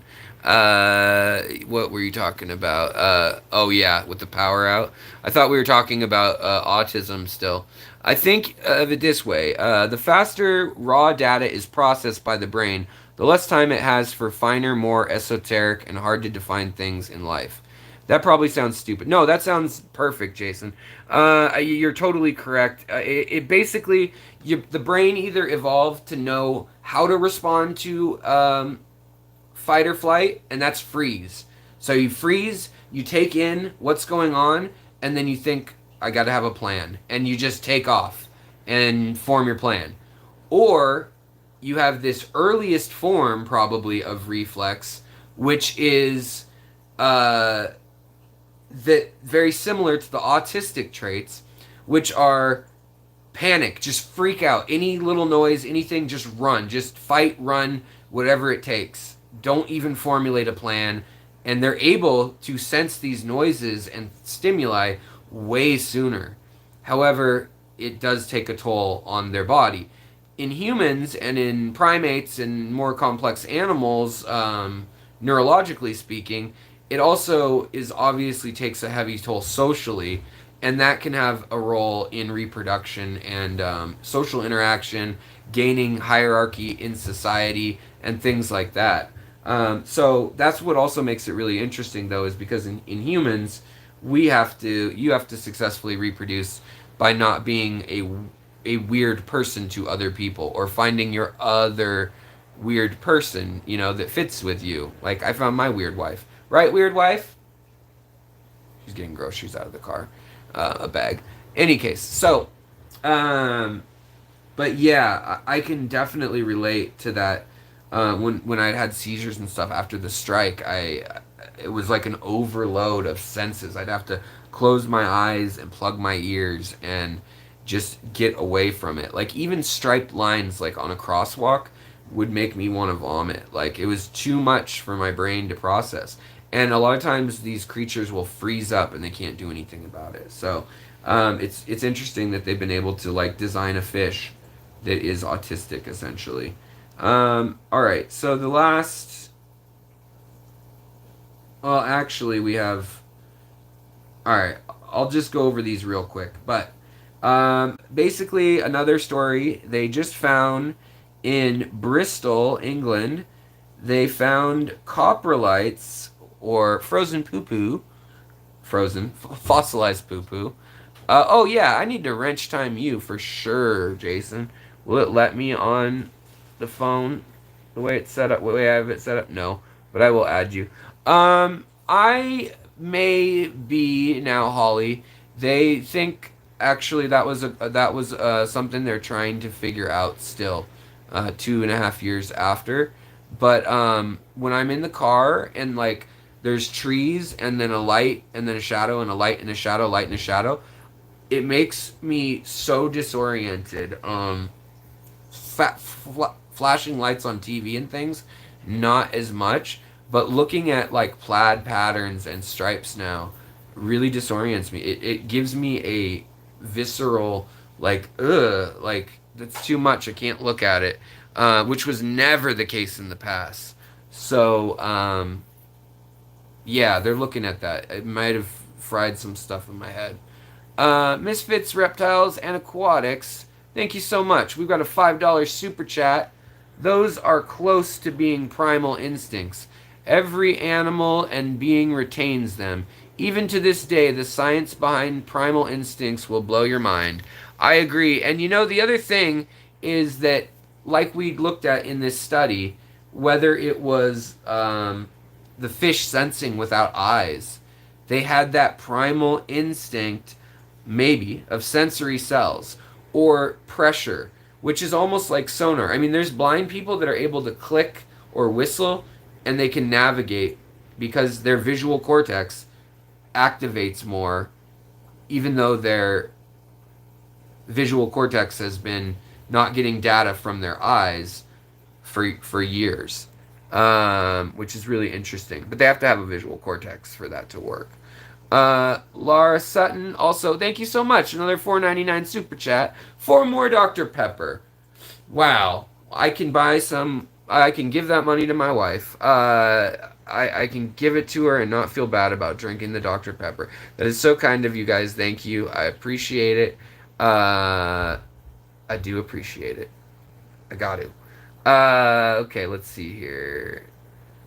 Oh, you have a blind cat, and she is amazing. All right, right on. I got snacks.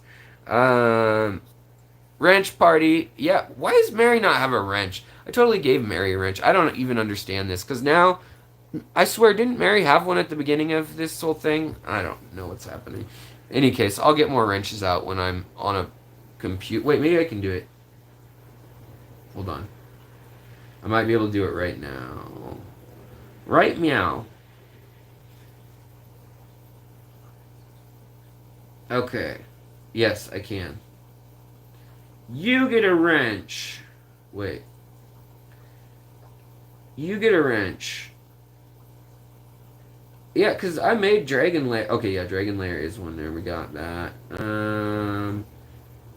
Lori easily gets one. Oh, wait, you've already got one, too. Okay. Mary. It says, oh, Mary, you do have a wrench. It's just you are a channel member, I guess? And so it's. What the heck? Yeah, see, it says it only says remove. Well, you guys probably can't see that, but it says remove moderator. So you're already in as a moderator, Mary. Maybe it just didn't load your wrench yet. But that's odd. And then let's give Jason a wrench too, because I just forgot.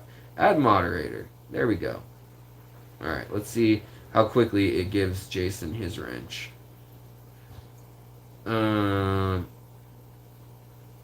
Now we got lots of mods in here. I think we're taken care of for the moment. Chalupas, no tomatoes. Hello. Alright. Okay. Oh, thank you so much.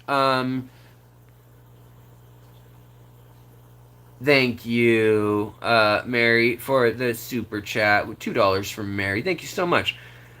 That means a lot to me. You know, not to say anything less of big super chats. Obviously, it's great. Obviously, it means a ton to me. But it's the $1, $2 super chats I know because I'm in that boat where I'm like, yeah, I don't have much, but I really want to just give a buck. You know, those sometimes mean a lot more to me. So it's all relative. You know, $5 for someone is that same amount if they make more money or whatnot. So I'm grateful for it all, but I just want people to know that I really do think that there is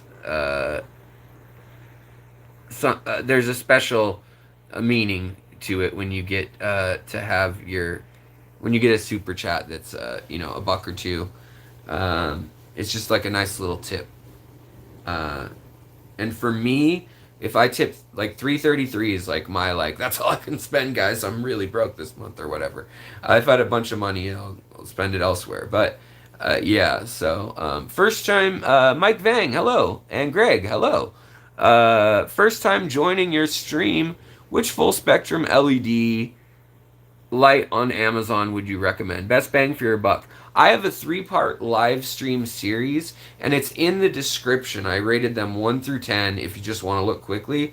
There's some that are as cheap as $12.50 that are these Cree LED beams work lights or CanSun lights, or they make all sorts of generic floodlights that you can use on a tank, and they'll grow things. I use them upstairs in my deeper tanks. That being said, they're not full spectrum. I like the Planet Plus Fluval 3.0.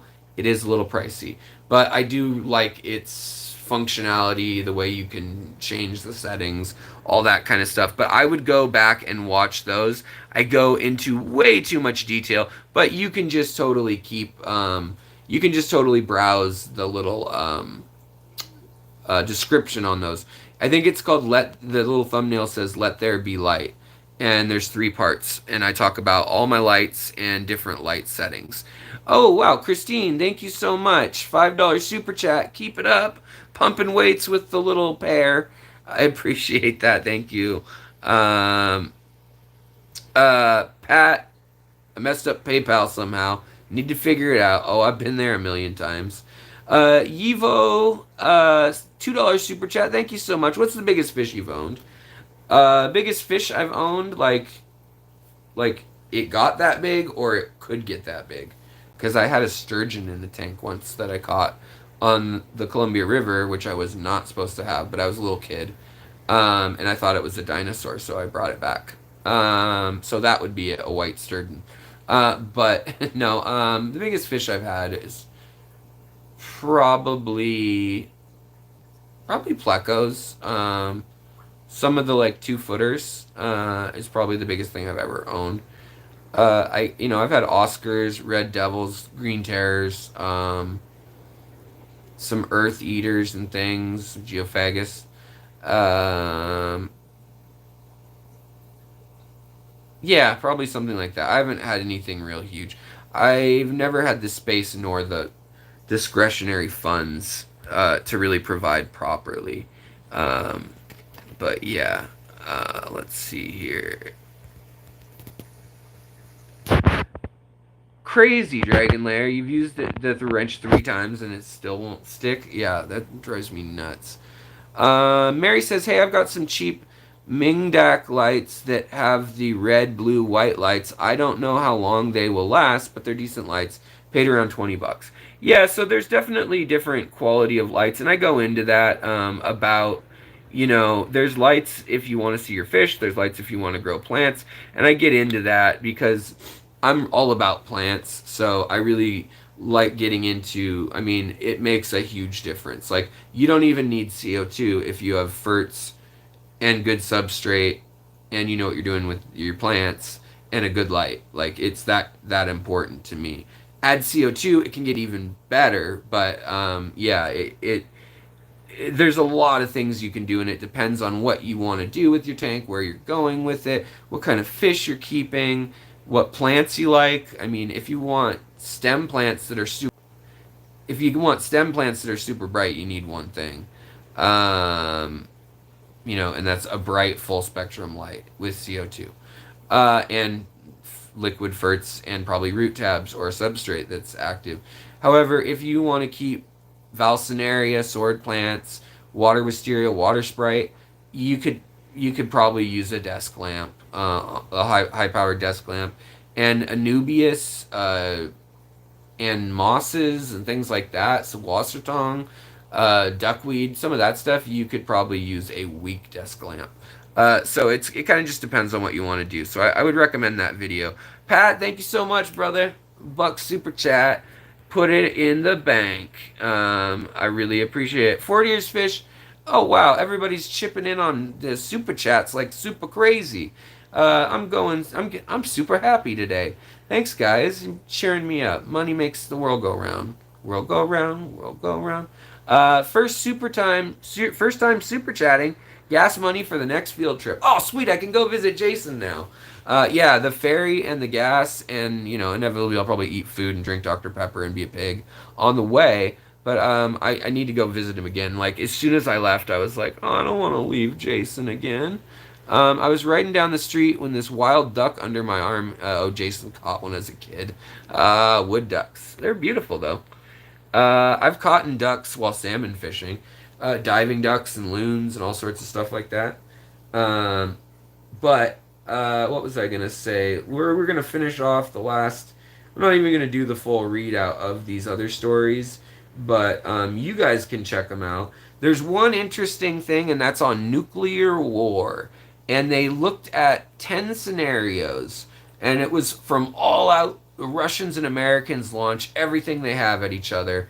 What kind of fallout would there be, and would we be able to harvest algae and fish reserves and survive if all land was pretty much decimated on Earth? Could we get enough food and vegetative matter from the oceans, from aquaponics, from the fish industry?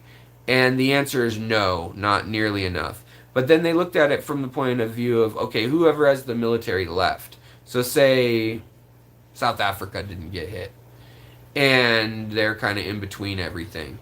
Well, there'd be ash and soot that would make its way around the world, and they predict a 70% die-off of all fish species. This is in the bad case. nukes. And then they had localized nukes and they analyzed that. But it was an interesting article. If you're into war, history, ecology, all that kind of stuff, it cites all sorts of stuff. It was a really in-depth study, and the U.S.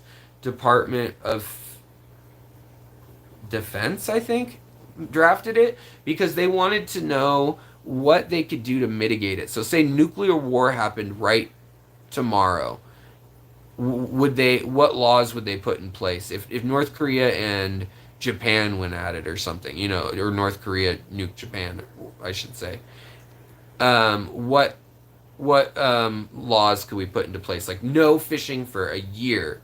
Would that allow the fish to rebound enough that we could then supplement the food stocks from protein sourced on land? And the answer is no.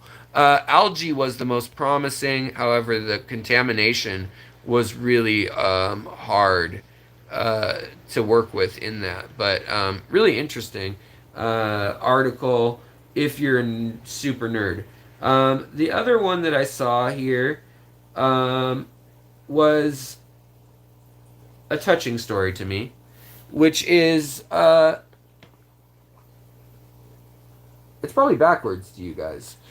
But essentially, an administrator in India, in Bihar, I don't know where that is, Bihar Diwali, planning a guppy drive. So the government locally was having problems back in July. July 30th is when this article's from, originally. And they were having dengue fever outbreaks in India. They didn't have money to treat it. They don't have money to hospitalize people with the ongoing world issue of illness going on, okay?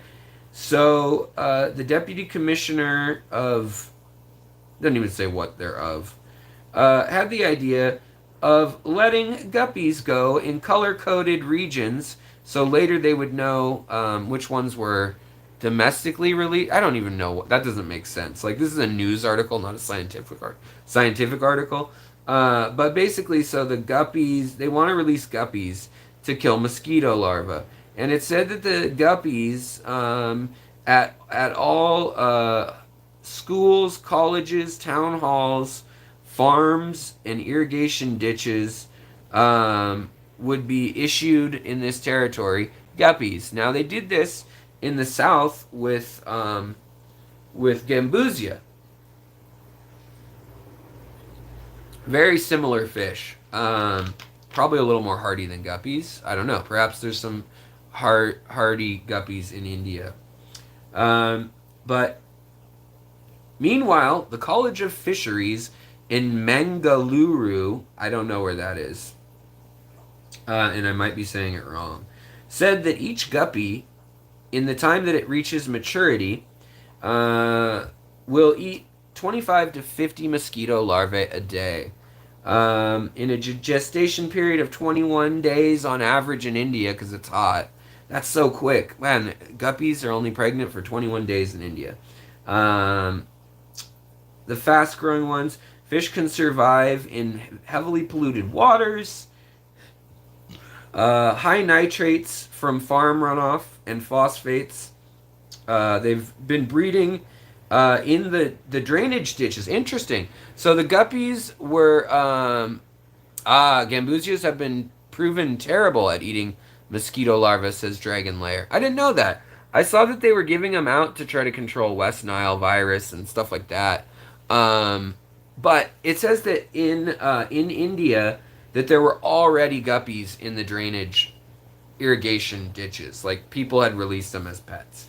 And so they've been in there so long, since the 50s and 60s, that the fish have they've evolved to survive in these really polluted farm conditions where, like, catfish are the only thing that survive normally.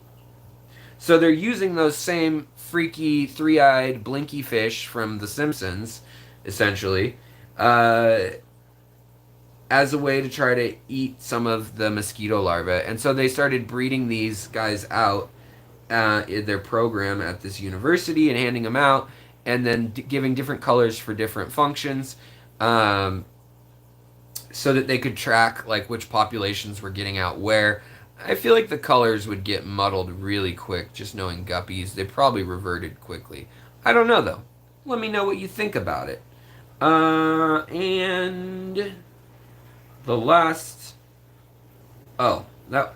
Oh yeah, the last article was that they found a fish in Bristol, England, and they found the head of another fish, scales from other fish, two other fish, and the tail of a reptile from the land inside the stomach of a fish that lived in the shallow oceans 205 million years ago in Chipping Sodbury in South Gloucestershire. I can't even talk today. Gloucestershire. Can't even say it today. But yes. And they did a CT scan on the poop to find that out. But basically, it says that it shows that they were ambush predators. The tail snapped off of a lizard probably was either wiggling in the water or it broke off when they went for the lizard.